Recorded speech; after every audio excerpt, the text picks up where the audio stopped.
Isaac and Ishmael, the first example of 5 pictures of the Antichrist from the Old Testament. I'm going to give you all 5 examples here to show you how they connect and to show you how diligent Satan was in his effort from generation to generation to corrupt the seed that would lead to Jesus Christ. After we take a short look at all 5 examples, we will focus on example 1, Isaac and Ishmael. God made Abraham a promise that all the nations of the earth would be blessed through his seed, ultimately Jesus Christ. The promise can be found in several places in Genesis 12, 1 through 3, 18, 18, 22, 18, and 26, 4. And I believe this promise is at the root of why Satan wanted to corrupt Abraham's seed to thwart the coming of Christ. This seed is also first promised in Genesis 3:15, right after Adam and Eve sinned in the Garden of Eden. God warned Satan, "I will put enmity between you, Satan the serpent, and the woman, and between your seed, Satan's seed, and her seed." God tells us flat out right here, there will be seed of Satan just as there will be seed that leads to Christ. He, Christ, shall crush your head, and you shall bruise his heel. Genesis 3:15. The seed that is promised is Jesus Christ. Satan bruised his heel on the cross, but Christ will crush Satan's head, a fatal blow. I believe that Satan has been trying to corrupt the line that would lead to Christ ever since God made this promise all the way back in Genesis. Okay, this quick 5-generation genealogy that shows Christ and the Antichrist in each generation from Abraham. And then we'll dive right into Isaac and Ishmael, the first example. Video 1, Isaac and Ishmael, the one we're about to explore. Abraham had Isaac and Ishmael, only 2 sons. The seed of the Messiah would pass through Isaac. Ishmael, I believe, was a picture of the Antichrist. Video 2, Jacob and Esau. Isaac had twin sons, Jacob and Esau. Again, only 2 sons. The seed would pass through Jacob, with Esau being a picture of the Antichrist. Video 3, Judah and Dan. Jacob had 12 sons, the only example that involved more than 2 sons. Why more than 2 in this generation? God would establish his chosen people from these 12 sons of Jacob, later called Israel. One of these sons, Judah, would pass the seed of the Messiah along, and one of the 12, Dan, would be a picture of the Antichrist. Video 4, Perez and Zerah. Judah had twin sons, Perez and Zerah. Perez would be the son through which the seed of the Messiah would pass, with Zerah being a picture of the Antichrist. So, about this first picture of the Antichrist, Ishmael. In Genesis 12, 1 through 3, God promised Abraham that all the nations of the world would be blessed through his seed. God first made this promise when he called Abraham to leave his home in Haran and to go to a new land that he would show him, Canaan. God said, "I will make you into a great nation, and I will bless you. I will make your name great, and you will be a blessing, and all the people of the earth will be blessed through you." This seed is the bloodline that would lead to the Messiah, Jesus Christ. But it had been 10 years since God first made Abraham this promise, and still there was no son to carry on the promised seed. Abraham was 75 years old when the promise was made. He's now 85. Abraham and Sarah believe they're running out of time, and Sarah takes matters into her own hands and sends her handmaid Hagar into Abraham to get a son through her. Ishmael is born when Abraham is 86 years old. When Sarah could not conceive, I can hear Satan whispering in her ear, "Send Hagar, your handmaid, into Abraham." All the way back to the promise that the Messiah would come through Abraham, Satan is trying to corrupt the seed that would produce Jesus Christ. We jump forward to Genesis 17, 15 through 19. Abraham is now 100 years old. Sarah is 90. Abraham asked God if the promise could come through his existing son Ishmael by the handmaid Hagar, since Sarah has still not conceived a child. But God said no. Starting with verse 15. And God said unto Abraham, As for Sarai thy wife, thou shalt not call her name Sarai, but Sarah shall be her name. And I will bless her, and give thee a son also of her. Yea, I will bless her, and she shall be a mother of nations. Kings of people shall be of her. Then Abraham fell upon his face and laughed, and said in his heart, Shall a child be born unto him that is 100 years old? And shall Sarah that is 90 years old bear? And Abraham said unto God, Oh, that Ishmael might live before thee. And God said, Sarah thy wife shall bear thee a son indeed, and thou shalt call his name Isaac. And I will establish my covenant with him for an everlasting covenant, and with his seed after him.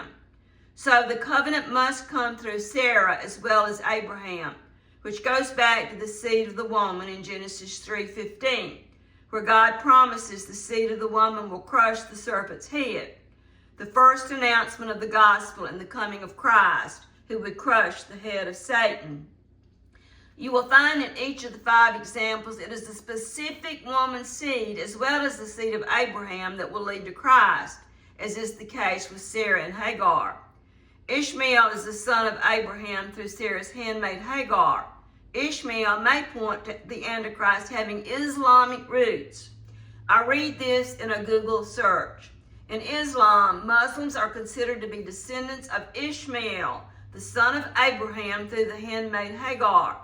Islamic tradition holds that Ishmael learned Arabic and settled in Mecca, where his lineage through his son Kedar is traced to the northern Arabian tribes, including the Quraysh, who are the ancestors of the Islamic prophet Muhammad.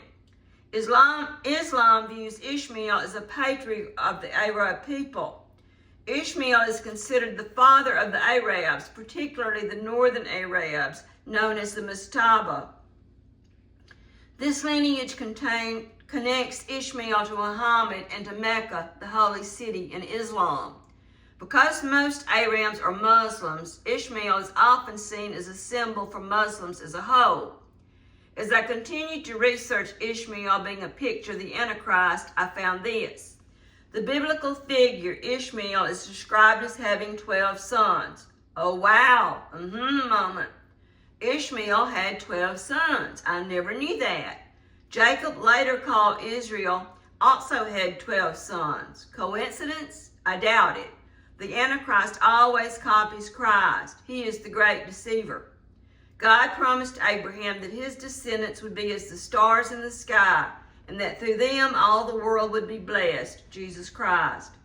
But when Sarah could not conceive, being very old, she sent her handmaid Hagar into Abraham to get a son through her, like surrogate mothers today. Ishmael was born of Hagar, and then Sarah conceived and had Isaac.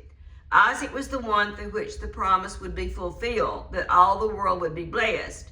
And it was Isaac's lineage that would lead to Jesus Christ. Isaac was the father of Jacob, later called Israel. Israel also had 12 sons, the 12 tribes of Israel. Judah was the son of Jacob, who would lead to Jesus Christ. The 12 sons of Ishmael by the handmaid Hagar would become Islam. These 12 sons are listed in Genesis 25:15. They are also described as being 12 princes according to their tribes. The Antichrist is described as the prince who is to come in several verses in Daniel 9. I read on. Muslims also consider him, Ishmael, to be a direct ancestor to Muhammad. His paternal half-brother Isaac, the forefather of the Israelites. Again, a picture of the spirit of Christ and the spirit of the Antichrist. God had this to say about Ishmael talking to Hagar, his mother. He explained, "You are pregnant and will give birth to a son, because the Lord has heard your anguish. You should name him Ishmael. He will be a wild donkey of a man, with his hand against everyone and everyone's hand against him, and he'll live among his relatives." That's Genesis 16:11 through 12 and Genesis 17:11 through 12. Even today, there is still conflict between Ishmael's descendants and Isaac's descendants, Christ versus Antichrist. Here is more scripture to support the Ishmaelites as a picture of the Antichrist. Psalm 83 is a national lament, where the psalmist calls on God to act against the surrounding enemies who have formed a unified alliance with the express purpose of wiping the nation of Israel off the map. They seek to take possession of God's dwelling places for themselves, definitely an act of Antichrist. This war is prophesied for the last days, probably before the war of Gog and Magog. Included in the confederation of nations listed in the psalm who are to come against Israel in the last days are the Ishmaelites, the descendants of Ishmael, the picture of the Antichrist we are currently studying, and Edom, who are the people of the descendants from Esau, the picture of the Antichrist which we will study in video 2. So Psalm 83 is scriptural evidence for both. Here are some specific verses from Psalm 83, 1 through 8. O God, do not remain silent. Do not turn a deaf ear. Do not stand aloof, O God. See how your enemies growl, how your foes rear their heads. With cunning they conspire against your people. They plot against those you cherish. Come, they say, let us destroy them as a nation, so that Israel's name is remembered no more. With one mind they plot together. They form an alliance against you, the tents of Edom and the Ishmaelites. Wow, sounds like you're listening to a news broadcast from today. And I found this interesting. The Quran in chapter 5 echoes Genesis 16. Genesis 16:12 says, He, Ishmael, shall be a wild ass of a man, his hand against every man, and every man's hand against him. And he shall dwell over against all his kinsmen, the Israelites. The Quran 5:51 has this to say, O you who have believed, do not take the Jews and the Christians as friends. They are in fact allies of one another. And whoever is an ally to them among you, then indeed he is one of them. Indeed, Allah guides not the wrongdoing people. And one final Google search reveals this. The concept of the descendants of Ishmael against Israel is a biblical narrative describing a long-standing rivalry and conflict between the descendants of Ishmael and the descendants of Isaac, Israel, the direct line of Christ, rooted in the Abrahamic covenant. Again, Antichrist versus the lineage of Christ, the Israelites.